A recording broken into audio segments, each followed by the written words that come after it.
कर रहे हैं और उसी समय एक बच्चे ने कुएं में पड़ा एक गिरगिट देखा। जैसे कुएं में देखा एक विशाल गिरगिट, सारे बच्चे दौड़ करके आज परमात्मा के पास आए। कहा उस कुएं में इतना विशाल गिरगिट है, आज तक उतना विशाल गिरगिट हम लोगों ने कभी नहीं देखा है। जैसे ही आज द्वारिकाधीश आते हैं उस कुएं के पास और आकर के उस गिरगिट को देखा। जैसे ही द्वारिकाधीश के प्रभु के हाथों का स्पर्श हुआ, उसमें से एक सर्वांग सुंदर दिव्य एक पुरुष प्रकट हुआ। भगवान ने कहा भैया तुम कौन हो? उसने कहा हमको नहीं जानते हो। अरे आप हो कौन? अपना परिचय तो बताओ। अरे महाराज आप हमको नहीं पहचानते हैं, कौन हो भैया? ऐसे वीवीआईपी ऐसे कौन आदमी हो? कहा कि नृगो नाम नरेंद्रो हम इक्ष्वाकु तनय प्रभो दानिस्वाख्याय मानेशो यदि ते कर्णमस्पृशम। कहा प्रभु आप दान दाताओं की लिस्ट सूची मंगवाइए और उन दान दाताओं में सबसे पहला अगर किसी का नाम होगा तो मेरा नाम है। नृगो नाम नरेंद्रो हम, मैं इक्ष्वाकु का पुत्र हूं, मेरा नाम राजा नृग है। अच्छा तो भैया आपने क्या दान किया है? ऐसा कौन से वस्तु का आपने दान किया है? कहा प्रभु हमने गायों का दान किया है, गौदान। अच्छा तो गौदान करने के बाद आपकी ऐसी गति, आप गिरगिट बन करके पड़े हो, गिरगिट की योनि में आ गए। लग रहा है भैया तुमने बूढ़ी गायों का दान किया होगा, जो गाय बूढ़ी हो गई होंगी। देखिए जो गौदान करते हैं संकल्प लेंगे, पंडित जी बोले गौदान करिए और गौदान में लेंगे 10 रुपया।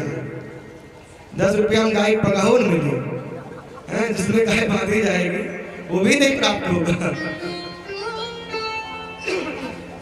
संकल्प तो पंडित जी करा देंगे गौदान का, आगे बात यजमान तुम जानो। तो यहाँ पर आज भगवान ने कहा कि भैया आपने गौदान किया और गौदान करने के बाद आप गिरगिट बन गए। लग रहा है आपने बूढ़ी गायों का दान किया होगा। नहीं महाराज, बूढ़ी गायों का दान नहीं किया है। तो कैसा? पयस्वनी तरुणी शील रूपा गुलोपपन्ना कपिला हेम श्रृंगी। पयस्वनी लगती हुई दूध देती हुई गायों का मैंने दान किया है।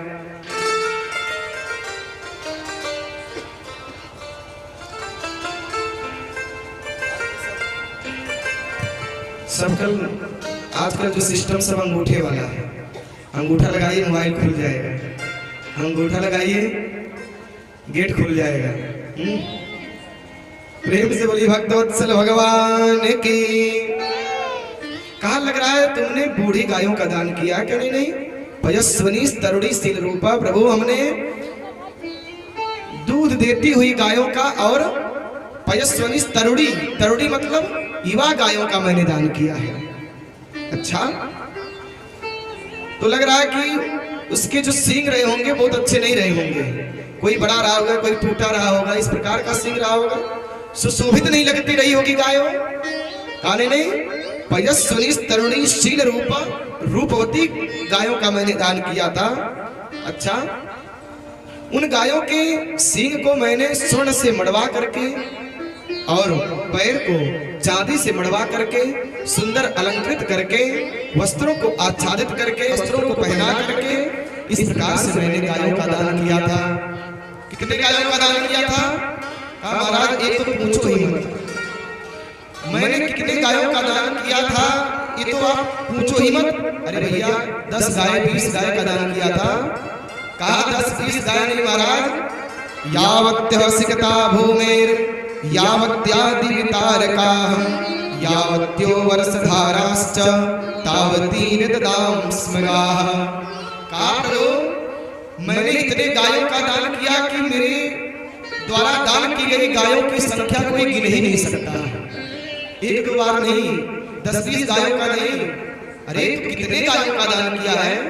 कहा महाराज आसमान से जितनी जल की बूंदें गिरती हैं बारिश में, उसको कोई गिन नहीं सकता है, लेकिन मानता हूं कि उसको भी कोई गिन ले।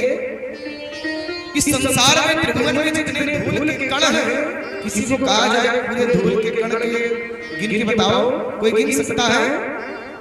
लेकिन मान लो उसको भी कोई गिन सकता है, लेकिन जितने गायों का मैंने दान किया है उतनी गायों की संख्या को कोई नहीं गिन सकता है। अच्छा, इतना गाय देने के बाद इस प्रकार से आप गिरगिट योनि में कैसे आए? कहा प्रभु एक गलती हो गई। देखिए, आप जीवन में 99 अच्छे कार्य करिए, लेकिन एक कार्य यदि खराब हो गया तो लोग उस खराब एक कार्य को याद रखते हैं, 99 कार्य को भूल जाते हैं। 99 बार किसी को पैसा दीजिए उधार पे, एक बार मत दीजिए। देखिए उसका मुंह ऐसा बनेगा जैसे लगेगा कि आपसे बड़ा शत्रु हो उसका कोई है ही नहीं। कहा प्रभु जीवन में एक गलती हो गई। कौन सी गलती? एक दिन सभा लगा और उस सभा में मैंने एक गाय का दान एक ब्राह्मण को किया, और वो ब्राह्मण उस गाय को ले जाकर के अपने घर पर बांध लिया। रात्रि में वो गाय उसके खूंटे से छूट करके आ गई मेरे राज्य में, और सारी गायें पड़ी थी दान देने के लिए, उन गायों में आकर के वो गाय मिल गई। पुनः सुबह दरबार लगा।